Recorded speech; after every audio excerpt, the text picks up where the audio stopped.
Our guest today, Joseph P. Farrell, his website, GizaDeathStar.com. That's GizaDeathStar.com. Any other websites that he has, I'll let him tell you all about that and ways that you can find his work. A lot of it, though, is linked up at thesecretteachings.info.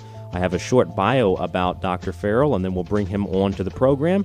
Joseph P. Farrell has a doctorate in paratristics from the University of Oxford and pursues research in physics, alternative history, and science, and quote-unquote strange stuff. His book, The Giza Death Star, was published in the spring of 2002 and was his first venture into alternative history and science. Following a paradigm of researching the relationship between alternative history and science, Farrell has followed with a stunning series of books, each conceived to stand alone, but each also conceived in a prearranged sequence. Dr. Farrell, welcome to The Secret Teachings. How are you doing today? Pretty good, Ryan. Thank you for having me on. Absolutely. Your work is just fascinating to me. I've always seen your books, such as Reich of the Black Sun, the SS Brotherhood of the Bell, always seen them at Barnes & Noble. Really wanted to know who that guy was, so I got one about the bell, and I read it, and I was intrigued, so I contacted you. We've been in contact for months now. Finally got you on the show. I'm excited to have you. Maybe you can tell us a little bit about how you got started in all of this. Was this always an interest of yours, these topics? Oh, yeah, absolutely. Going back to when I was a boy, my father was an engineer, and they played cards every Friday night, alternating back and forth between our house and their house with the local television engineer of KELO in Sioux Falls, South Dakota. And this man was an electronics engineer. He had worked with the British during World War II on radar and things like that. So conversation around the table was always about something about engineering and what got me started. My father and he, I remember one conversation they were having as they were playing cards, and I was sitting there watching them. They were talking about the Great Pyramid, and viewing it from the engineer's point of view, which was an interesting conversation. So I've always been kind of interested in all these topics, and I did a presentation actually at the behest of another professor of some of my ideas about the pyramid for a class that we were both teaching at the University of Oklahoma, and the students loved it. And then she said, "Well, they love that. You really ought to write this up in a book." So I did, and much to my surprise, the book took off, and I followed it up with a couple of other books that I had intended to write if the book did well, and I just kind of fell into this by accident, to be quite honest with you. And that's the Giza Death Star, published in 2001? Yep. Right, Giza Death Star, and then there was Giza Death Star Deployed, and then I followed that up with Reich of the Black Sun, about the World War II Nazi atomic bomb research, which I think was a very different story from the one that we've been told. And then from there, it just kind of took off. Well, tell me a little bit about the Giza Death Star. People hear that, they think Star Wars, they might think ancient aliens. What is it about? Well, you're right. The title says it all. It's basically about my hypothesis that the structure there, the Great Pyramid, taking off with the research of Chris Dunn, was some sort of machine. But I also looked at Zecharia Sitchin, his book, The Wars of Gods and Men, where he clearly implies, it's a strange thing, he clearly implies by the text that he examines in that context that it was some sort of weapon, but he never pursues that idea. And so I thought, well, let's look at these texts ourselves and look at some of the things present in the structure and see if that hypothesis makes sense. Was it a weapon? And that's essentially the hypothesis that I advanced in those three pyramid books. So it was a weapon. What kind of weapon? Was it used to fight off other aliens, or was it used for some other purpose? No, I think it was in all seriousness, although it sounds like a wild, woolly, and crazy idea, I think it was a weapon of tremendous power, possibly even something that was much more destructive in its potential than our largest hydrogen bombs. But, pardon me, it was a weapon that, pardon me, that, in my opinion, may have been based on the ability to manipulate the fabric of space-time. And anytime you say that, anytime you have this idea that you can bring that capability down to the laboratory bench, so to speak, and manipulate that capability, then the potential, if you weaponize that capability, is quite literally almost the sky's the limit. It's a capability that would make our large hydrogen bombs look like a firecracker. So it's a radical hypothesis, to be sure. And when those books came out, particularly the first two, I was overwhelmed because I had these angry emails from other people in the alternative research community, in one or two cases, some reasonably well-known names, and they were just jumping all over me. Well, how dare you upset the jonquils and daisies view of ancient Thai civilization? So that the negative press actually helped me. So. Any press is good press. Yeah, any press is good press. That's right. Oscar Wilde said that, and he was right. So what about other pyramids, or other pyramids you think that were built, whether in Egypt or the ziggurats in Sumer or the ones in Central and South America? Are they used for the same reason, or do they have another purpose? Well, I think at the very minimum, I actually wrote another book much later in the series called The Grid of the Gods. And the subtitle of that is something to the effect of the physics of the pyramid peoples. And while I don't necessarily think that all of those things were built as weapons, it's very clear that they are built with some machine-like properties in mind. Particularly the pyramids in Mesoamerica and then northward into Mexico. I think these things are, at the very minimum, they had some sort of machine-like purpose. If you look at their structure, if you look at the implied mathematics behind them, I even hypothesized in that book that some of the temples on the tops of these things appear to me to look like some sort of radio resonant cavity. In other words, they interact with frequencies on the infrared end of the spectrum, infrared on into radio and microwave and so on. So yeah, I think there's some machine-like purpose. As to what the total picture is, what it adds up to, I don't know, other than to say beyond the statement that you're dealing with clearly a culture or civilization that knew a lot more than we think they did. Right, maybe even more than we do now today, you think? Well, that's the conclusion I clearly came to in the case of the Great Pyramid. I kept bumping into a very strange phenomenon. I converted some of the dimensional measures of the coefficients of constants of quantum mechanics to British imperial measure. And the reason I did that is, if you do a little research, you find that British imperial measure is actually very close to the system of measure that apparently the Great Pyramid was built on. And once you do that and then start playing around with dimensional measures in that structure, you get harmonics, in other words, multiples of those coefficients over and over again. So in other words, it's not simply, to my non-statistician's eye, you get so many of them that this doesn't appear to be entirely accidental. Now, what I've just told you, if that's true, and please underline that word if that's true, if what I found there is actually there, then that means that somebody way back when who built that thing knew all about quantum mechanics before Max Planck, before it was a smile on his face.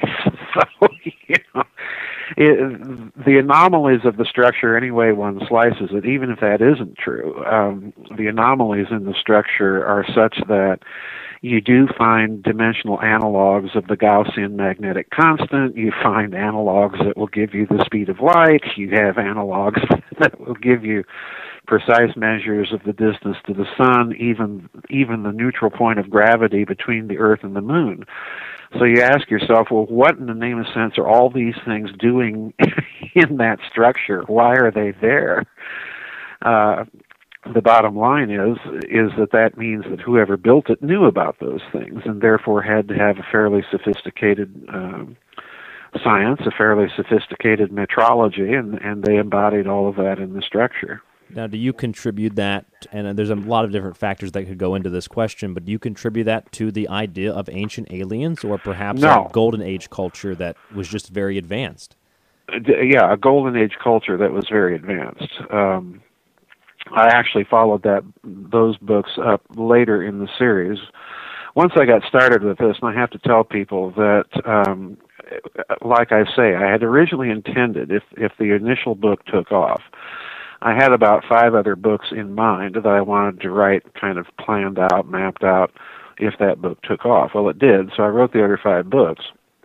One of them was a book called The Cosmic War, and the subtitle of that is Interplanetary Warfare, Modern Ancient Texts and Modern Physics, or something like that. So it kind of gives you the idea, and basically the thesis of that book is that whatever existed way back when in the mists of prehistory may have actually been some sort of interplanetary civilization right here in our own solar system.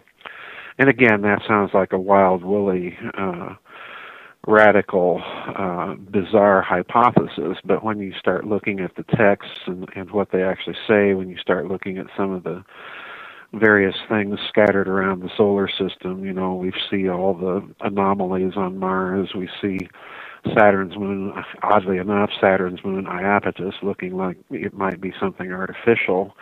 That in itself is interesting, of course, because Saturn is the home within Greek mythology of the Gigantomachy, of the war with the giants.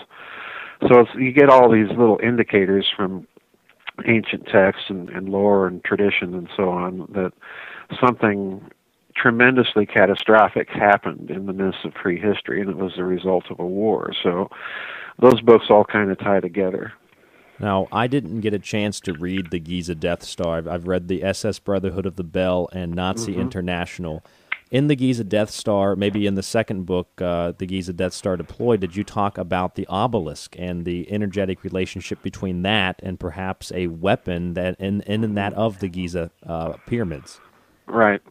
If you look, one of the things that's very interesting is if you look at these structures, particularly the Great Pyramid, but not necessarily that, you can look at certain ancient temples. I went into this aspect of the story in another book way down the line in the series called Babylon's Banksters. If you look at some ancient temples and apply just kind of basic, simple radio engineering principles, you look at these temples, and what you're looking at, if you look at them with the eyes of engineering, is you're looking at very, very simple radio resonant cavities.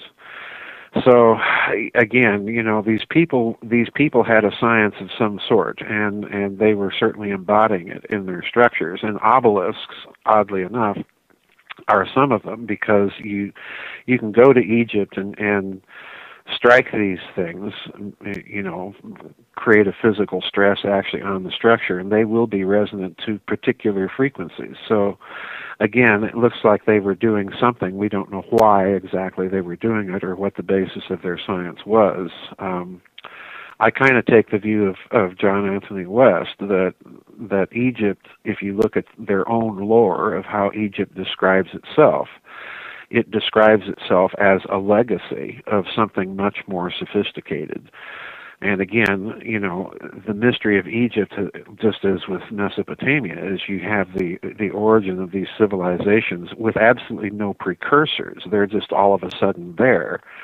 And they've got this tremendously advanced mathematics and so on and so forth. So where does that come from? They don't just pop up out of nowhere. Yeah, that's absolutely correct. With that information, with that knowledge, and with your research, have you seen, because you mentioned when you first came out with this, you were kind of attacked. Have you seen more and more people open up to this information, be less skeptical? Well, I won't say that.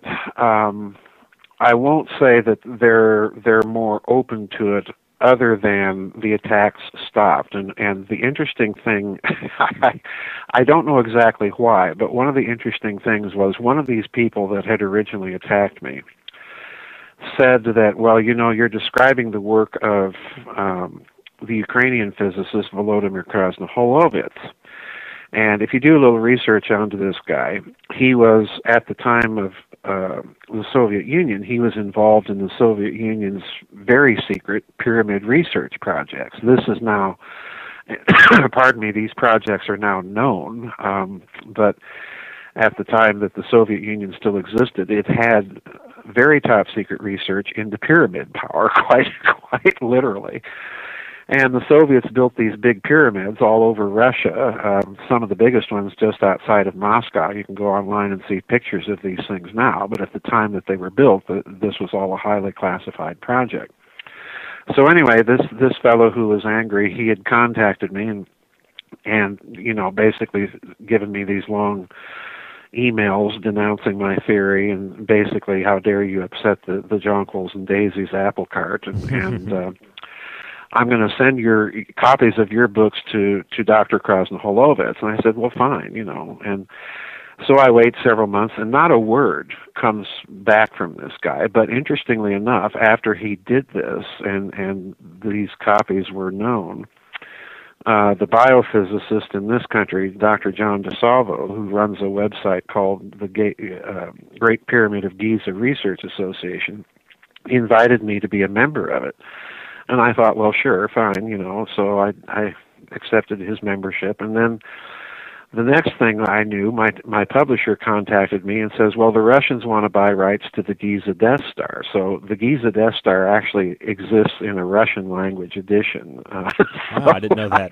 Yeah, I don't know what that means, but, but apparently I've always in my mind connected it to the fact that those pyramid books were sent to Krasnoholovets, and then the next thing I know, the Russians are buying rights to the book and publishing the book. So well, it has to make you feel good in some way that it's getting international attention. Yeah, exactly. Well, exactly. Now, what about some of your other works here? The ones that obviously that I've read, Reich of the Black Sun and the Esed Brotherhood of the Bell. I've always had a fascination with history of Europe, World War I, World War II, and the rise of the Nazis in Europe. But specifically, Joseph, the alternative history, if you will, the one that we're not really told about. Let's get into a little bit of details about that. Maybe we can describe Reich of the Black Sun and then talk a little bit about the Bell Project. Okay. Well, the Nazi series of books are a major component of all of my books. I have 22 books out, and I kind of alternate back and forth between ancient topics like pyramids and ancient civilizations and the Nazis, and there is a reason for that. Part of the reason is that the Nazi Party was midwifed into existence in the interwar period by its connections to a number of German secret societies. The most familiar to people would be a society that was known as the Thule Gesellschaft. It's usually mispronounced the Thule Society, right? Thule. It's not Thule. In German, it's Thule. But the Thule Gesellschaft, or the Thule Society, was basically one of these interwar occult-based secret societies. Their logo was even the swastika. So you have this connection, and part of the teaching of that particular society was that the Aryan race, that mythology, the Aryan race was a legacy race of a very ancient, very high civilization. So, in other words, you have that meme in the background working within the Nazi Party, and more particularly within the SS, particularly Himmler. The Reichsfuhrer SS was tremendously obsessed with the occult. And he even used the Zeigel, the rune, as part of their logo, correct? Yes, he used the runes and everything else that had its own occult basis, because there were people connected to the peripheries of the Thule Gesellschaft, like Lanz von Liebenfels and Guido von List and people like that did studies of runes and so on and so forth. So all of these things had definite occult esoteric background in the symbolism that the Nazis ultimately adopted. But the other thing that got me interested in that whole Nazi angle is, ever since I was a boy, I've just been profoundly mystified by how they could suffer from such a mathematical and scientific dyslexia during the entire period of the war as not to be able to come up with an atomic bomb. This is one of the great mysteries, and the usual explanation of what I call the post-war Allied legend is that, well, the Nazis, they persecuted Jewish physics and Einstein left and so on and so forth. But what most people don't realize is that nuclear physics has very, very little to do with relativity, number one.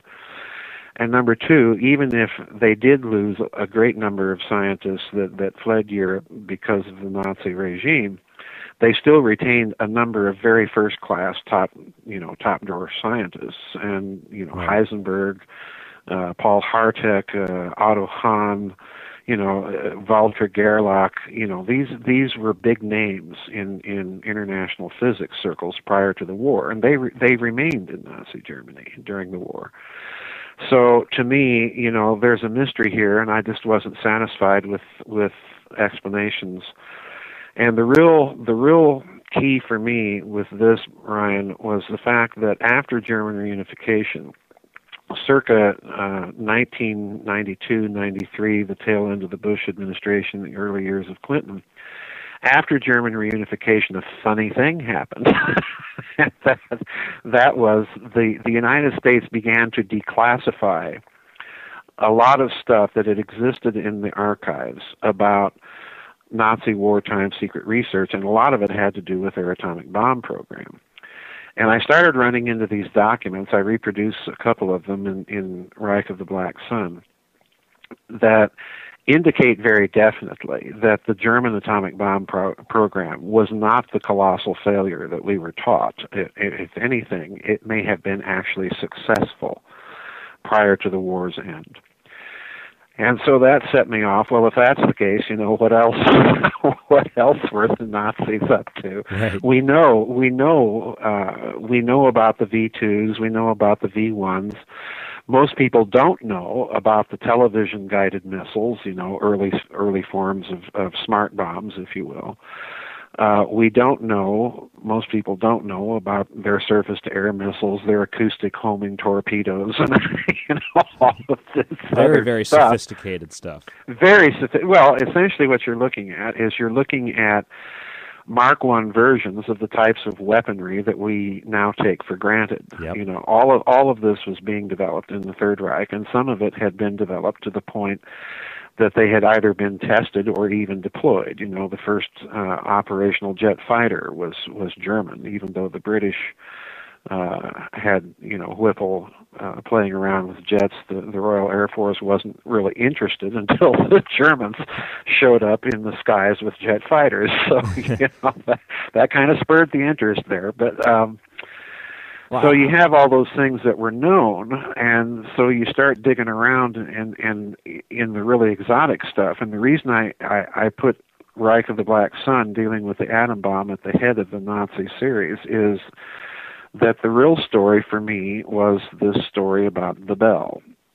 And in fact, that story has it's such a big story, in my opinion, that I've taken several books to describe the story and the implications of the story if it's true.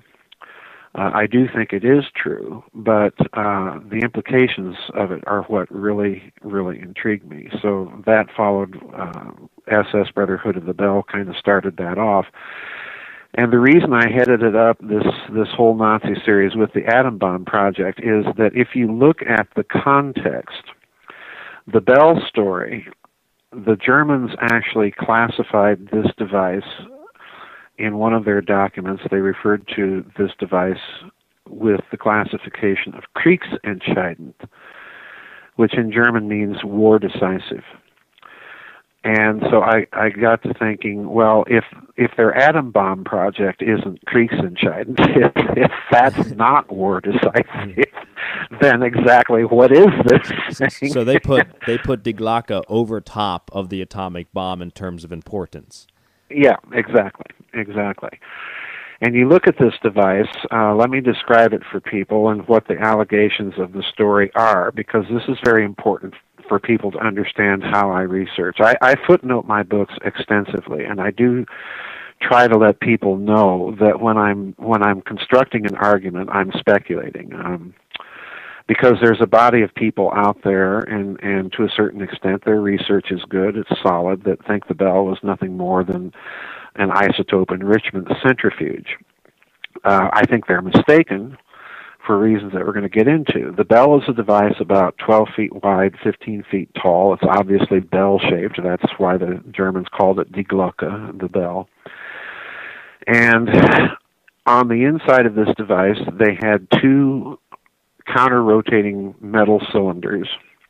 It was an electrically polarized device. Those cylinders rotated around a central core that I think was the cathode to the cylinder's anode.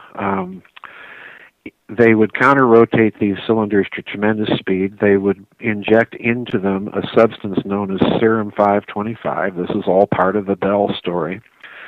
Serum 525, in its turn, was supposedly a very gooey type of heavy liquid maroon-colored metal, which, if you look at it, the descriptions of it, this substance looks to be some compound of mercury and something else.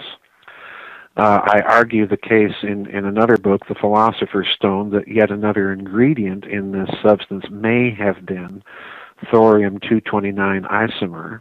I lay out the case for that in a book called The Philosopher's Stone. And they would rotate this substance up. Now let's look at what they're doing. First of all, when you rotate it, it's going to cohere the plane of rotation of the substance. And then what they did is they zapped this substance while it was in a state of rotation with gobs, and I do mean gobs, of high voltage direct current electricity. Now what would that do? Well, if mercury is involved, it's going to create a plasma. That plasma is going to be in a state of differential rotation because you've got the cylinders in counter rotation with each other. So you're going to have plasma in a state of rotation under electromagnetic stress, okay?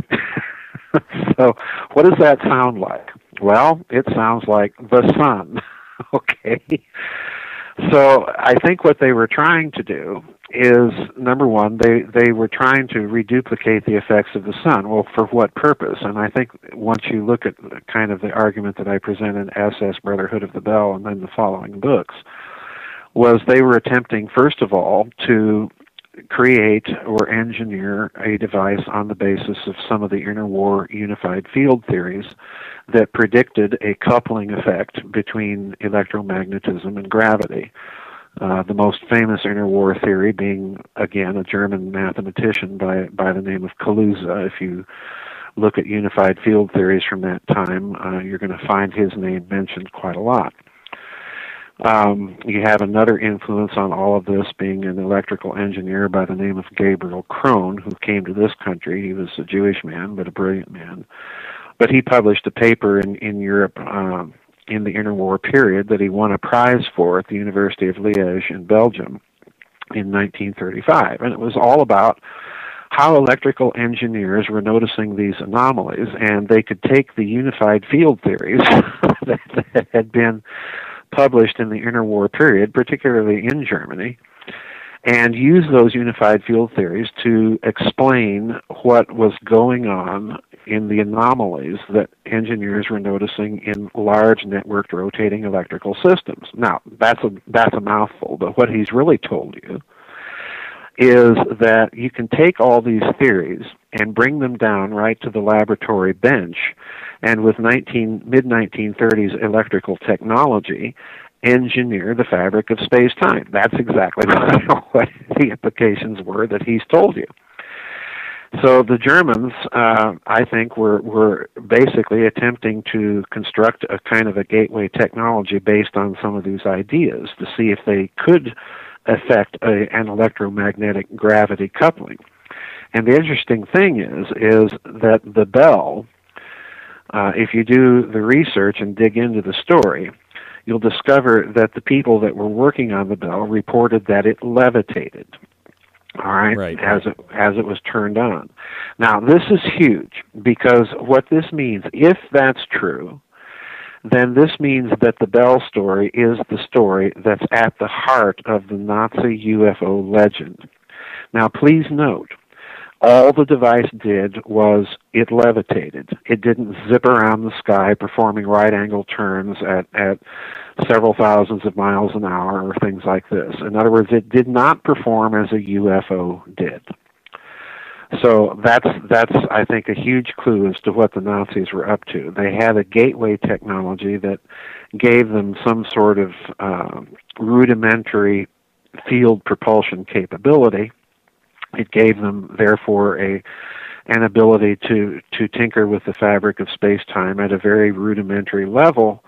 But again, once you say that, the door is open, because if you have that capability, number one, you have the possibility for a totally different type of energy supply, which certainly the Nazi SS was looking at. You have the ability for field propulsion, a totally different way of propulsion, of transport. And then finally, of course, as I've indicated, if you have that capability, then if you weaponize it, then potentially you can make a hydrogen bomb look like a firecracker. So would the Nazis classify that higher than the atom bomb? Yeah, you betcha. Definitely.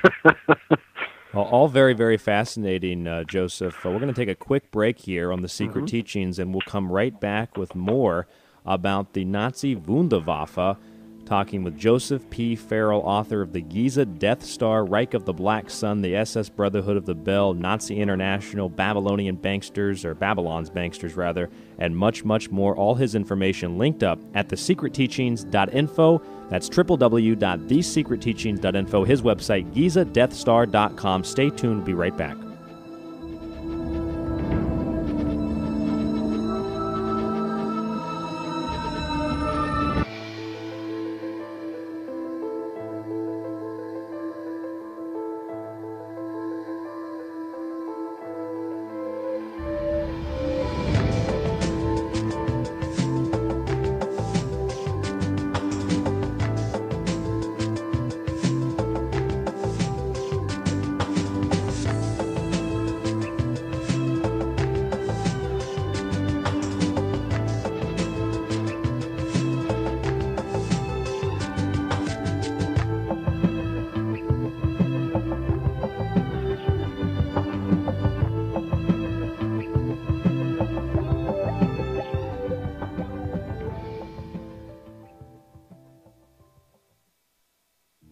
Did you know that the Nazis experimented with a hyperdimensional torsion-based technology called Die Glocke, or the Bell?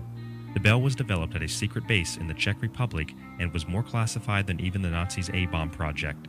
Nazi scientists experimented with the torsion-based technology as a way to tap into zero-point energy, which is believed to be the energy of the physical medium of space-time itself. The Bell was also studied as a way to manipulate gravity to be used as an advanced prototypical field propulsion technology. It used the concept of rotating magnetic fields by means of the counter-rotation of plasma within the device itself. It is interesting to note that the Nazis, even officially, worked to understand free energy, field propulsion, and the ultimate doomsday weapon over 80 years ago.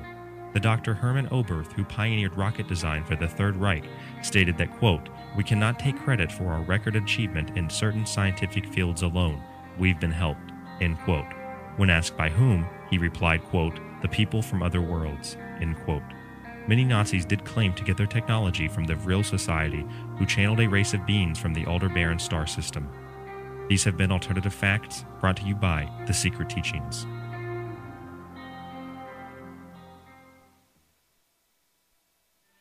Did you know that Werner von Braun, the Nazi father of the U.S. space program, told his confidant Dr. Carol Rosen that when the U.S. starts putting weapons in space, it will be based on a lie?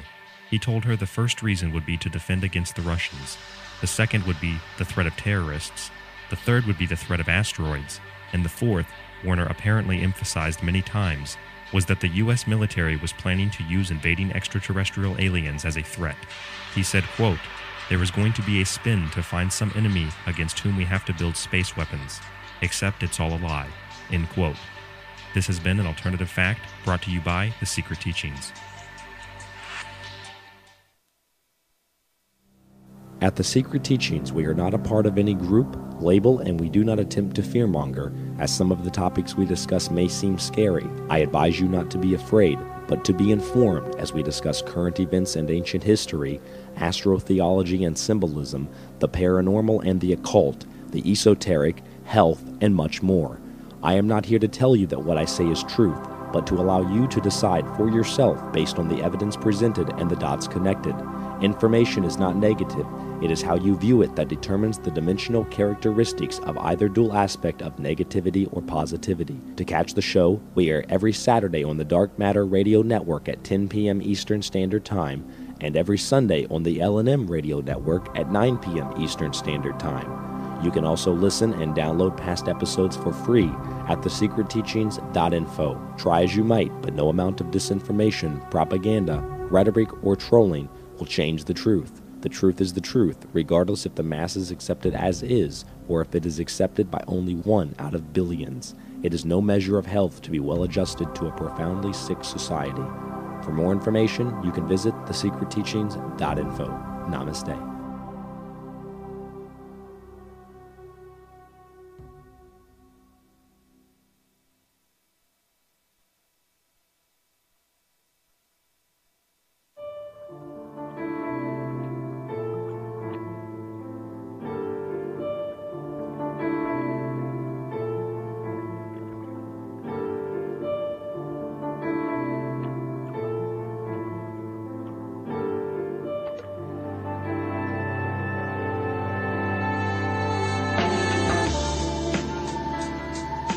Welcome back to The Secret Teachings. I'm your host, Ryan Gable. Our website, www.thesecretteachings.info. We've been speaking with Dr. Joseph P. Farrell, author of several books, including Reich of the Black Sun, The Nazi International, Babylon's Banksters, Roswell and the Reich.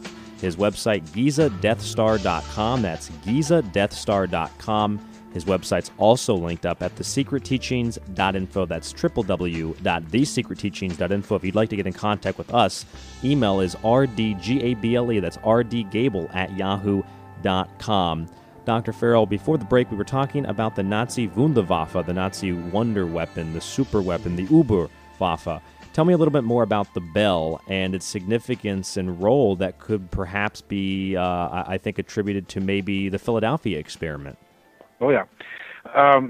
It's interesting that you mentioned the term Wunderwaffe because I rely on the Bell research of a Polish researcher by the name of Igor Witkowski, wrote a wonderful book called The Truth About the Wunderwaffe. It's really an extraordinary book. I highly recommend it to your readers. Even it is very expensive, but it's just an extraordinary book.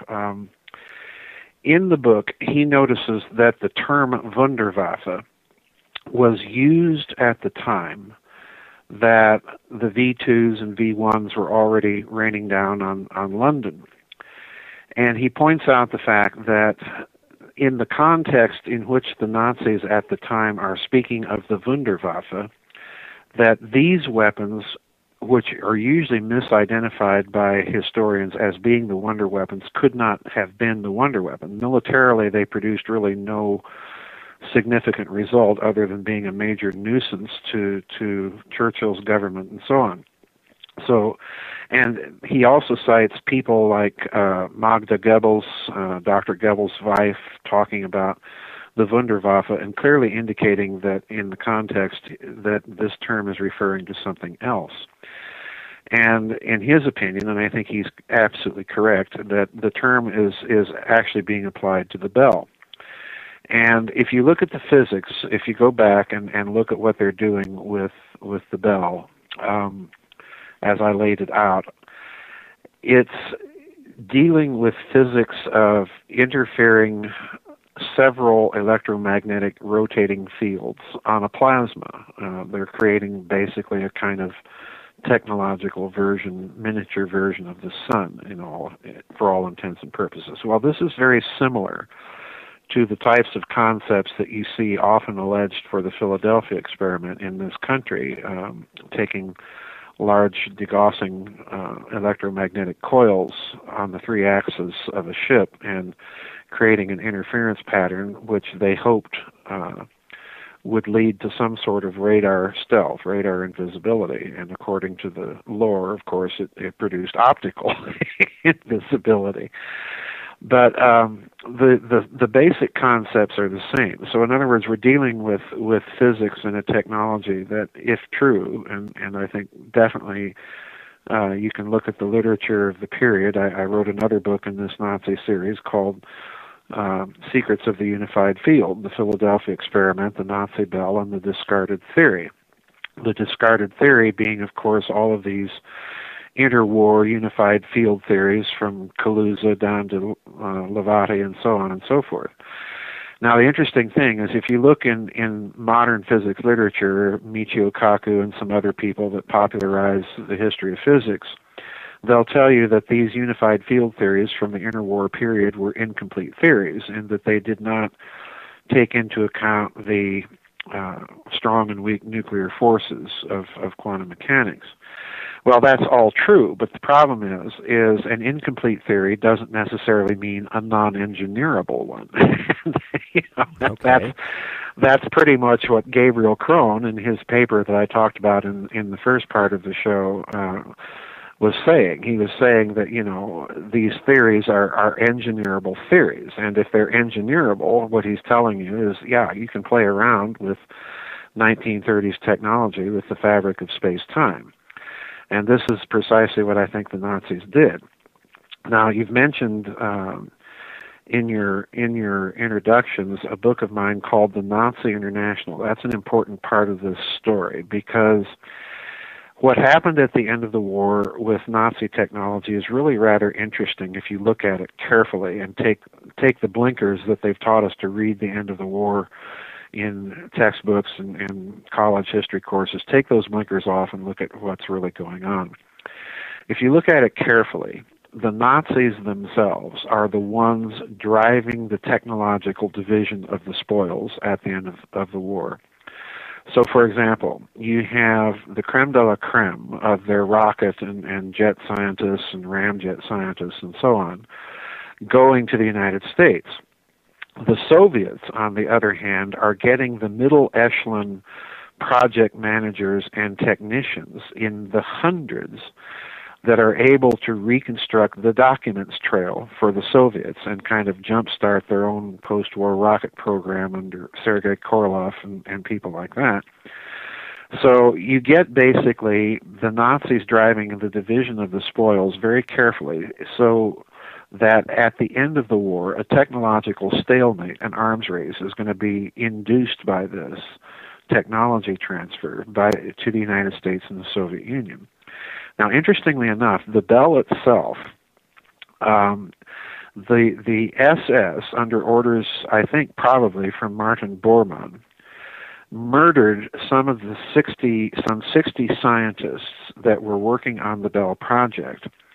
The project itself goes completely missing, and there's an arguable case that the device itself may have either been deliberately disassembled and flown in a gigantic Junkers 390 aircraft. This aircraft was a 6-engine aircraft that was capable of mid-air refueling. It's one of the earliest aircraft that had that capability.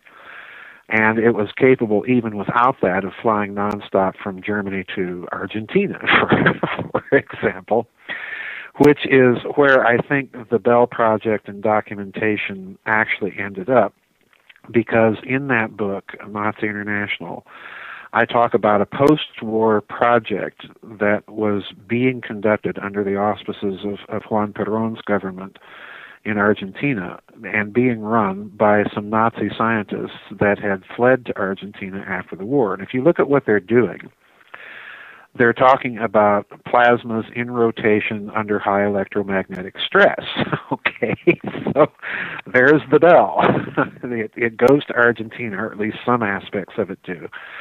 And they continue to research it themselves under the auspices of Perón's government. And that's hugely significant, because what this means is that they kept all the real goodies to themselves, essentially. The project was inadvertently exposed by Perón in a 1951 press conference in Buenos Aires, and it created a firestorm, something of a firestorm in the world press at the time. The German scientist that was heading this thing up was denounced as a fraud and a mountebank and so on and so forth.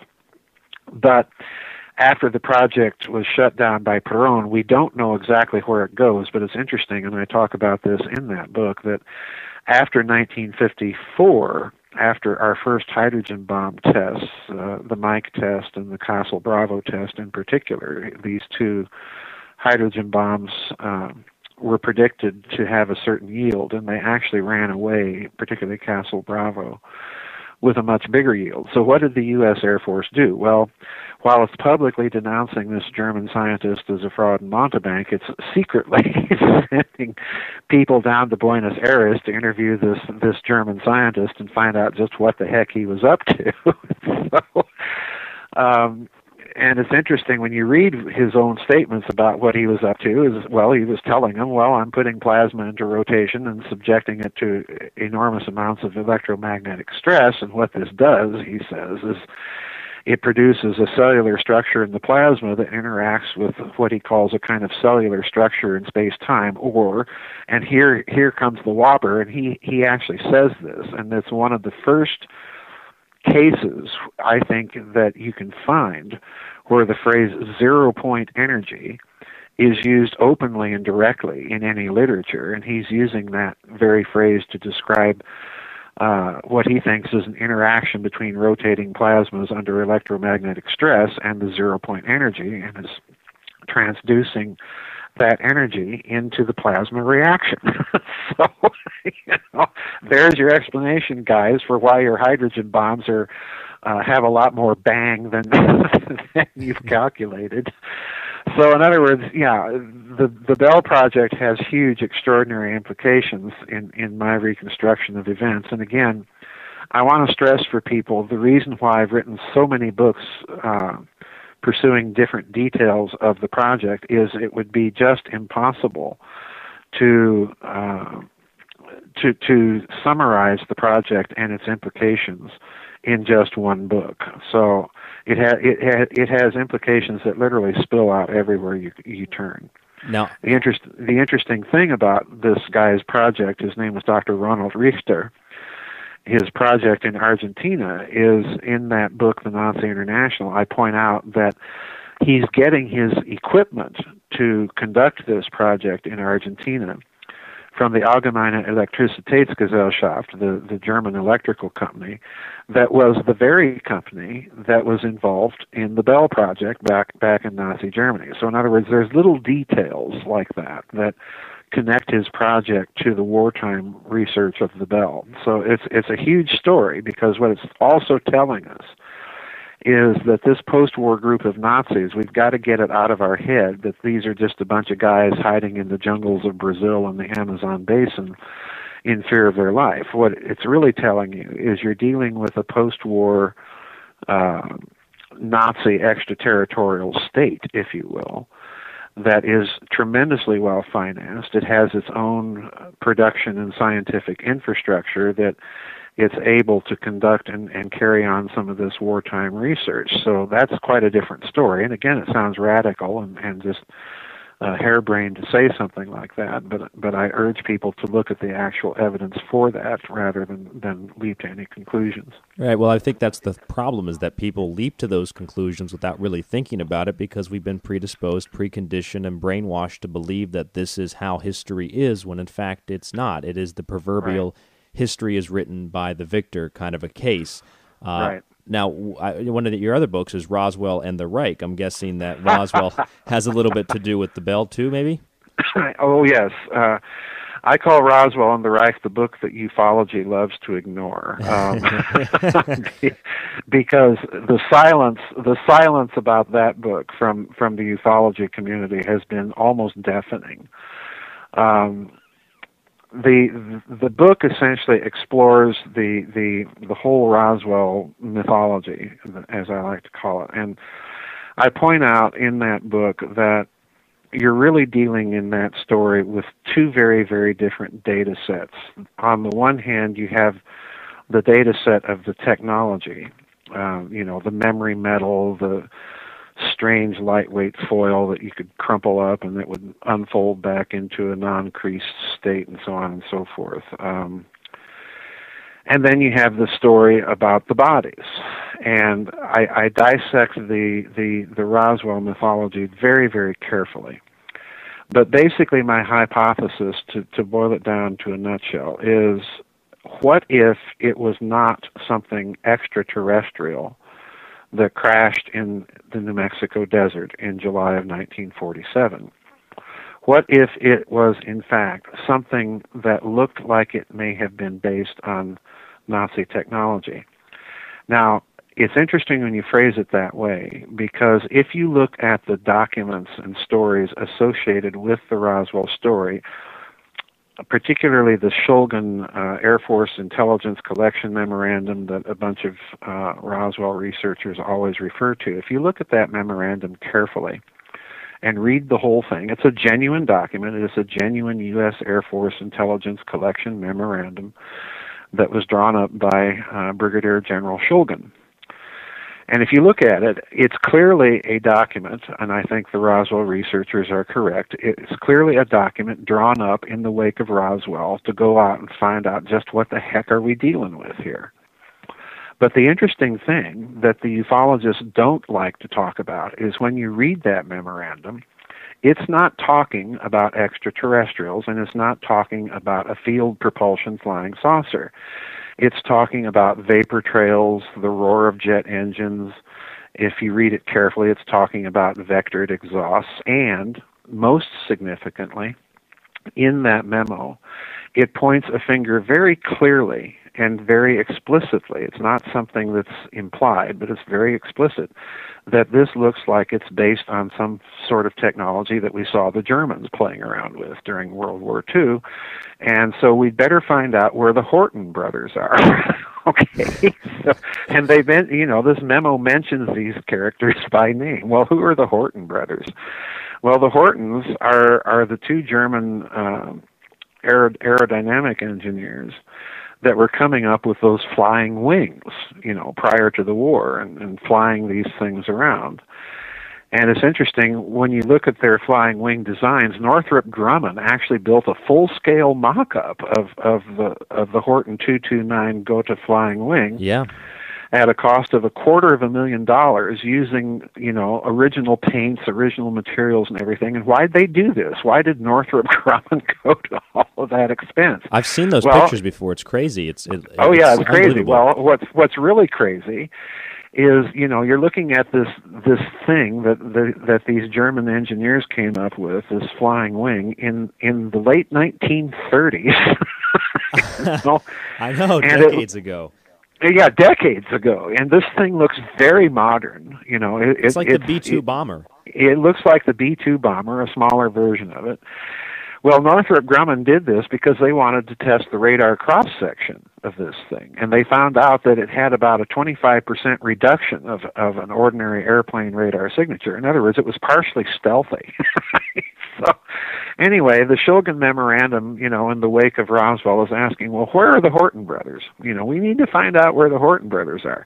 Well, I can tell you where they were.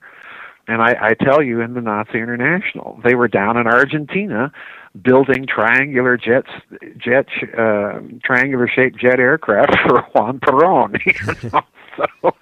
So again, we have another little indicator that there's some real sophisticated post-war Nazi research going on in the world, and we're not in charge of it.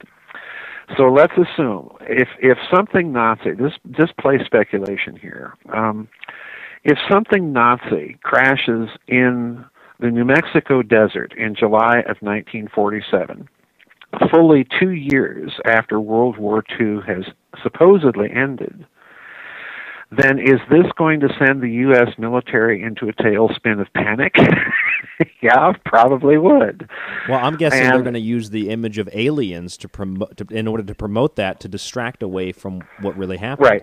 Right, exactly. That's exactly what I think happened. I call it the Roswell dialectic because if you look at the story, it is true that within hours, the U.S. Air Force is sending out stories. Oh, we recovered a flying saucer, and then hours later, oh, it's just a weather balloon, and our intelligence agent at the only functioning atomic bomb wing in the entire United States Air Force misidentified a weather balloon with a flying saucer.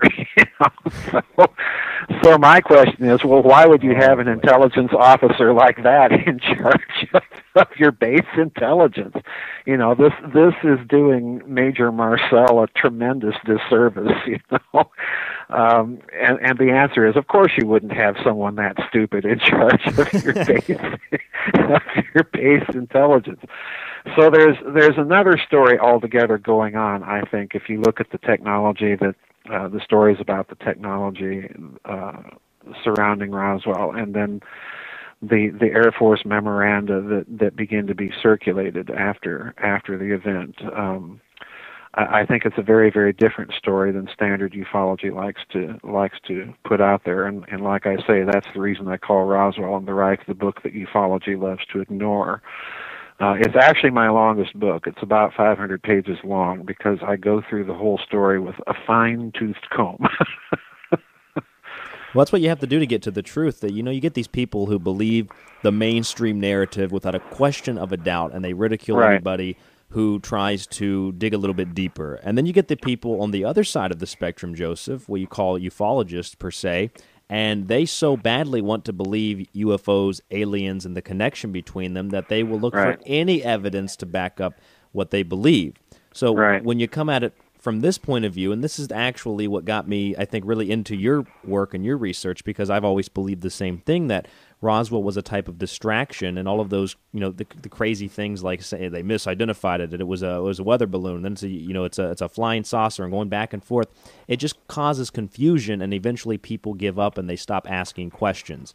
Right, exactly. One of the big things for me, I think, and probably a lot of the listeners, and people have even asked me a similar question like this before, if the Nazis were so far advanced, looking at technology far beyond the atom bomb, if they didn't even classify that as super uber top secret, then why did they not win the war?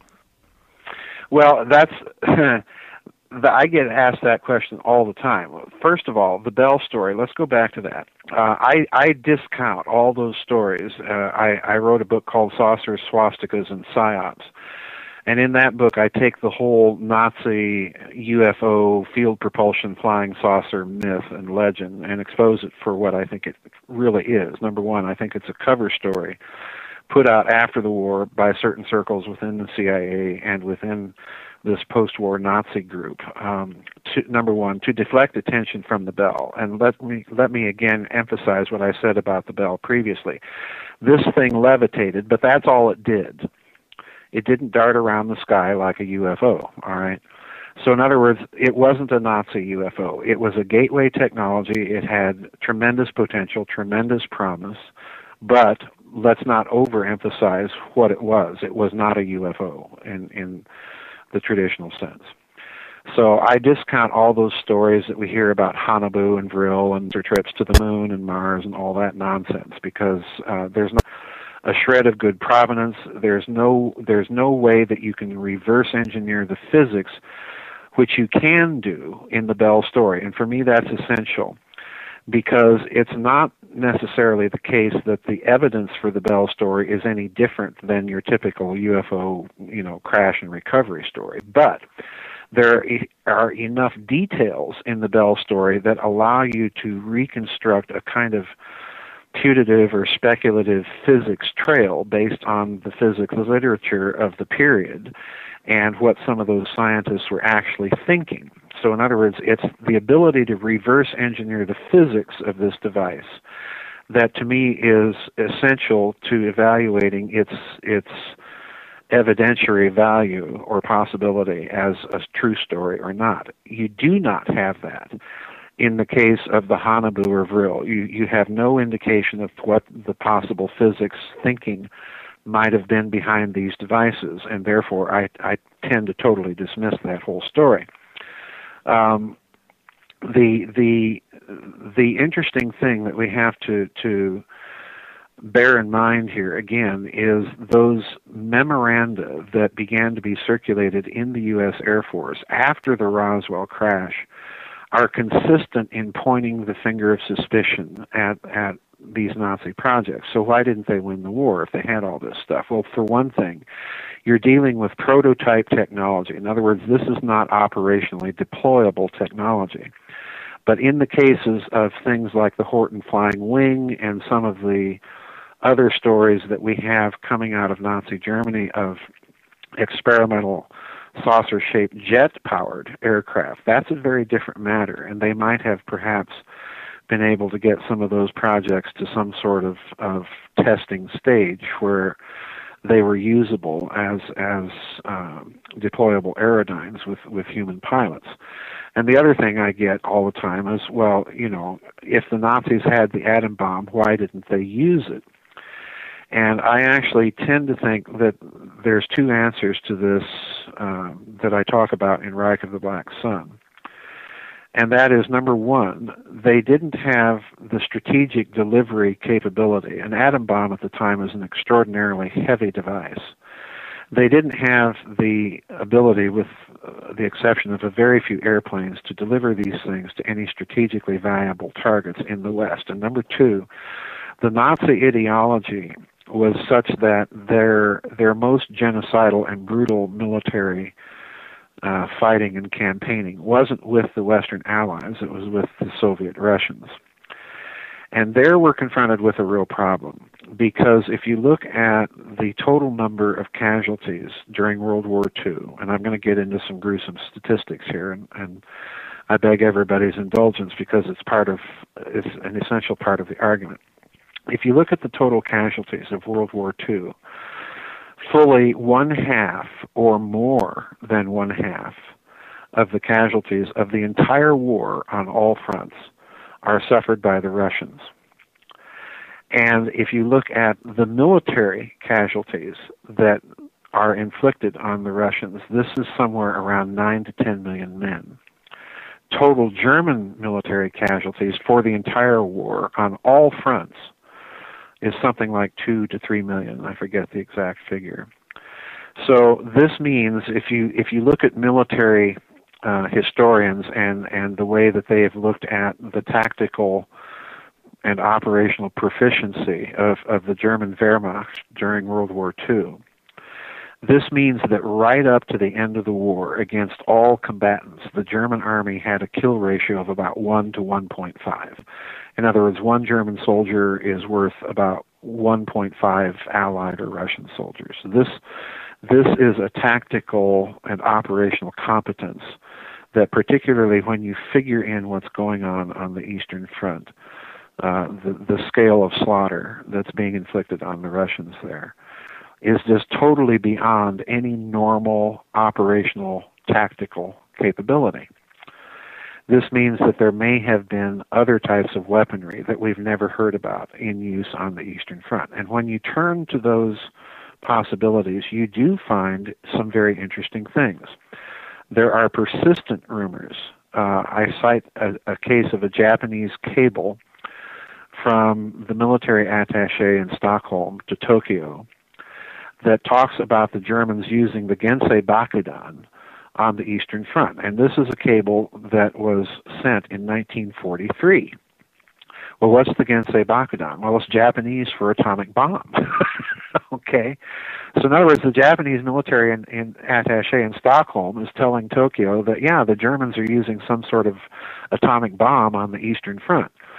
So why haven't we heard about this? Well, for one thing, for Stalin's government to admit that it was facing, publicly, to admit that it was facing an enemy with that kind of technological edge to the Red Army, that could conceivably have collapsed their morale. We need to remember that the Red Army, the scale of slaughter being inflicted on it, even when it was winning, was such that they had to have commissars in almost every unit there to enforce the death penalty on deserters.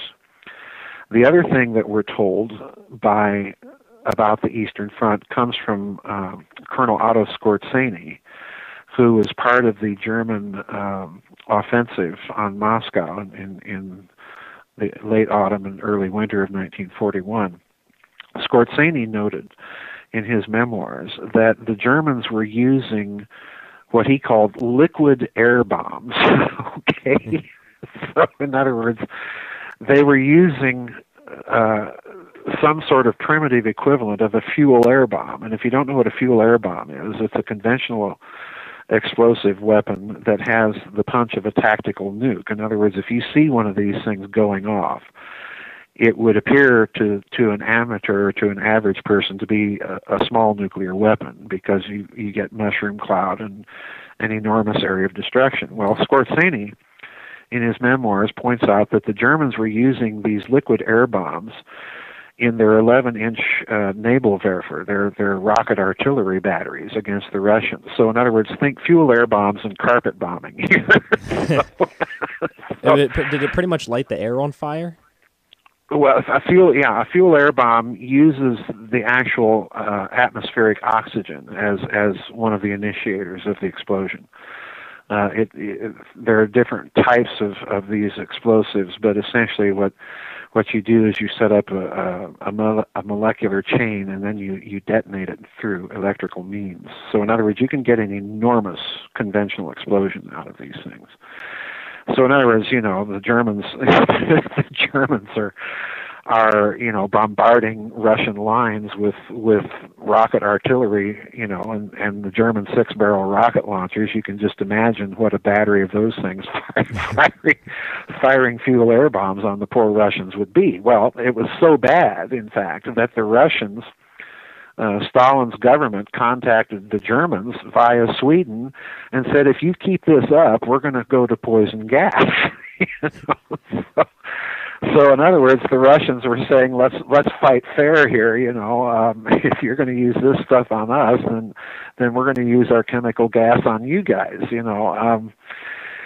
So there's something. In other words, the bottom line here is that the Germans were willing to use some of their technologies on the supposedly backward and subhuman Slavs that they were fighting in the East, that they would never have considered against the Western Allies until the very, very end of the war, when there are indications that they wanted to use some of these extraordinarily large. I mean, I have a picture. I've seen pictures of these things, of extraordinarily large air deliverable fuel air bombs against the Western Allies, and at that point they were desperate and willing to consider anything like that. And what actually prevented them, I forget the guy's name, but there was a Luftwaffe general that in 1945 just absolutely refused to use these things against the Western Allies on moral grounds. The war was lost, and there was no point in just creating that kind of carnage. But in other words, the bottom line here is that we're dealing with something extraordinary was going on the Eastern Front. To this day, we don't know exactly what it was. The Russians still aren't talking, perhaps because there are still technological secrets to be gleaned. We simply don't know. Now, what about rockets that had the capability of striking, let's say, New York City? Was that something that had been developed and talked about, just maybe wasn't implemented? Yeah, that's another interesting question. There are indicators that the so-called America rocket was at least in, if not close to, testing stage by the end of the war. There are indicators that the Germans may have launched a couple of these very, very large rockets at the Peenemünde facility right toward the end of the war. There is a story that I talk about of Russian ammunition dump in the Ural Mountains that spontaneously blew up. And Soviet propaganda at the time in 1945, in an unusual admission, said, well, this was the work of fascist perfidy. Now, that may mean that, okay, they're blaming their own incompetence on the Nazis again, or they may be telling the truth, that some sort of rocket may have been fired from the center of Europe all the way to the Ural Mountains. We simply don't know. Now, what about, let's say, Admiral C. Byrd? Does that tie in together with your research in Antarctica? You mean Admiral Byrd? Admiral Byrd, yes. Yeah, I do mention that. There's a lot of people that buy into the mythology of, the Nazis had a secret UFO flying saucer research base in Antarctica. Admiral Byrd went down there with Operation High Jump, an expedition that was outfitted to stay for some 8 months. He went down there, and after basically a couple of weeks, a few weeks, turned tail and ran. On the way back, he lost some seaplanes. He had a full battalion of Marines with him. Why do you need a full battalion of Marines to go to Antarctica? For a scientific expedition. For a quote-unquote a scientific expedition, precisely. He turned tail and ran after just a few weeks down there, and on the way back, he had some press from South America, and gave an interview to the El Mercurio of Santiago de Chile. And that's the newspaper. I reproduce it in Reich of the Black Sun, where he supposedly told the reporter that the United States had to prepare itself for enemy fighters that could fly from pole to pole with tremendous speed. So everybody in the Nazis had flying saucers camp says that, well, Byrd ran into this secret Nazi UFO flying saucer research factory in Antarctica and was literally chased out of there, and that's why he gave the interview. Well, let's go back to the Bell story here. The Bell story, if you look at it carefully, this is the only device for which, in my opinion, you can make a reasonably plausible case that the Nazis had some sort of incipient field propulsion capability. But the problem with the Bell was that the Germans had to build an entire electrical power plant right there at the facility where the Bell was being tested. Now, what this tells me is that the Bell device had to rely on tens of millions, if not hundreds of millions of volts of electric current of direct current nature. All right. In other words, they couldn't simply supply that amount of direct current electricity using batteries and capacitors and so on. Now, what that would mean, therefore, is that if they had a base in Antarctica where they were pursuing this research, they would have had to have built an entire electrical power plant there. All right. Now, obviously, they didn't. And if you've been following the story, this project was continued, at least in some form or fashion, in Argentina, where you would have the infrastructure and capability to do this, but not Antarctica. So what I think really happened during the war with Antarctica is that the Germans probably built some sort of base there, maybe a weather station, maybe some sort of secret U-boat base and so on and so forth, but certainly not an entire research facility building flying saucers. So what may have happened is they may have had a few sophisticated aircraft based in Patagonia and southern Argentina that may have interdicted Byrd's expedition in Antarctica to keep whatever they did have in Antarctica a secret, but it was not a UFO flying saucer research base or factory or anything like that. Very interesting. Regardless of that, though, they could have also used some type of geothermal energy, couldn't they have? I've read about Lake Vostok down in Antarctica. Sure, if they found that, but again, you've got to remember that the German expedition to Antarctica occurred in late 1938, early 1939. So the war begins in just a few months after the return of that expedition from Antarctica.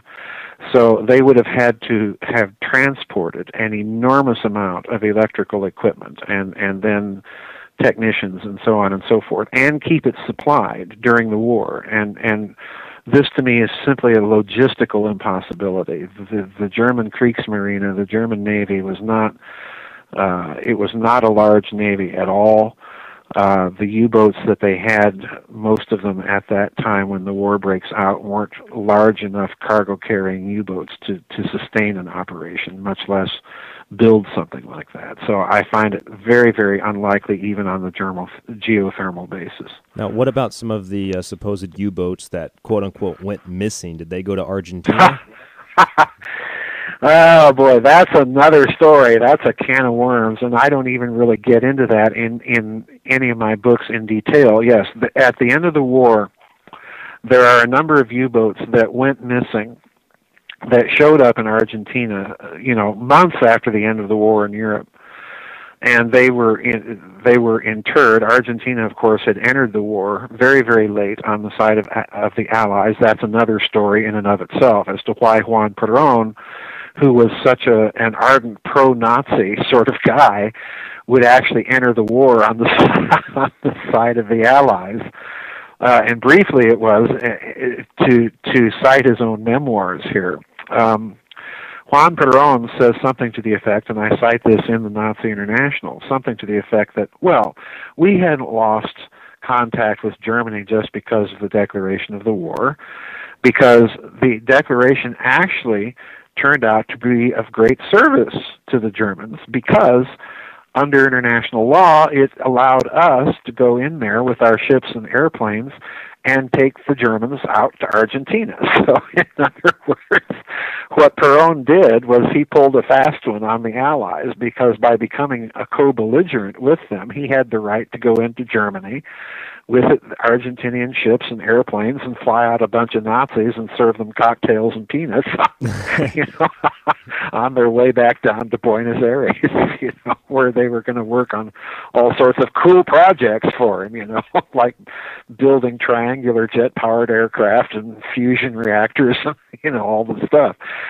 So yeah, Argentina is a key player here, but Perón is another wild card in this whole deck. I forget what your original question was. Oh, at this point, I think I've forgotten what it was. I'm just kind of. It was more about the missing U-boats, but. Oh yeah, the missing U-boats. Yeah, you've got these U-boats showing up in Argentina. Well, people have to understand something very significant here. That when German production really gets cranking, pardon me, their war production really gets cranking under Albert Speer, circa 1943, they begin, of course, producing U-boats modularly inland and then assembling them on the coast and welding the pieces together. So their production actually begins to go up, even under Allied bombing. And many of these U-boats, the Kriegsmarine did a very, very interesting thing. It would dual number U-boats. So in other words, U-boats that the Allies thought that they had sunk, the Germans would number them with the same number of sunk U-boats. And then the other thing they did was a certain number of U-boats were siphoned off the production line and given directly, and this is so important for people to understand, given directly to Martin Bormann as Nazi Party Reichsleiter. So you actually had a secret U-boat fleet directly under the control of the Nazi Party and directly under the control of Martin Bormann. Now, why is that significant? It's because by early 1943, after the German military disaster at Stalingrad, the upper echelons of the Nazi hierarchy know that the war is lost, and they begin, Bormann in particular, to make long-term strategic plans for the survival of the German economy, for the survival of the German industrial base, and most importantly, for the survival of the Nazi Party as a cohesive entity. So these U-boats were used to transfer out of Europe, usually by way of nationalist Spain, were used to transport enormous amounts of liquid cash, capital, bullion, jewels, and German patents, which began to be, there was this huge operation that Nazi Germany waged in those final years of the war of transferring patent rights to holding companies outside of Germany and then taking the physical documentation and so on and transferring them out of the country altogether. So in other words, the capital flight plan begins circa 1943, and part of that pipeline for all this Nazi loot is quite literally the secret U-boat fleet that Bormann has control of. That's absolutely fascinating. What about the technology in general, Joseph? Just going back over everything we've talked about today, and where did they get this technology? Did they develop it? Are the Germans just that much more intelligent, or was there so many factors that come into play that it's hard to really detail it? Well, I don't think the Germans are any more intelligent than the British or the Russians or the Americans or anybody else fighting the war. I think what really you have to account for is that the Germans, prior to the war, set up within the SS, set up a group, a secret weapons research think tank is the best way to think of it, called the Kammerstab, and this was based inside the engineering division of the old Škoda armaments works in Pilsen, Czechoslovakia. Škoda was to Austria-Hungary in World War I what Krupp is, to the Germans. So, Škoda was a very well-known, is still a very well-known armaments and engineering firm. And the Germans set up this secret research think tank inside the engineering division of the Škoda works in Pilsen. That's about 30 miles due west of Prague. And this think tank was never successfully penetrated by Allied or Soviet intelligence during the war. It had just an extraordinary belt of Gestapo security surrounding it. And incidentally, the man in charge of that security was a fellow by the name of Heinrich Miller, otherwise known as Gestapo Miller, a very close friend and associate of Martin Bormann. Guess who, once again? If you want to think of the Kammerstab this way, think of it as kind of the Nazi German version of DARPA. Okay, the whole rationale for the existence of this thing was to brainstorm the technology trees of third, fourth, generation weapons. So, in other words, they were more or less expected to think outside the box, and I think basically it's the creation of that kind of culture of scientific and technological thinking more than anything else that really gave them the edge to come up with all of these, prototypical modern weapons. In fact, I'd go so far as to say that I think the Kammerstab, in many ways, once General Patton's armies found it when they entered Pilsen, I think this became kind of the model for America's Black Projects world and the establishment of ARPA, later DARPA, under President Eisenhower. So I think the Kammerstab was a direct influence conceptually in that respect. And I think, again, that, I mentioned General Patton in this respect. Patton sitting on top of the command structure of the Third Army would have been privy to all of the field intelligence reports coming in from his units as they enter all of these secret Nazi research facilities. So more than any other American commander, or for that matter, any Allied commander or Russian commander, he had a pretty good, thorough, and probably the most complete picture of the period of anyone in the Allied command structure of just what the Germans were up to, and that may have been a factor in his death. Now, from all your research, we're coming up on the end of the segment here, Dr. Farrell, but from all your research, we've kind of touched on this a little bit. Where do you stand on the idea of extraterrestrials? Has this just been simply used as a way to deter us from our true history, or is there a little bit of truth to it?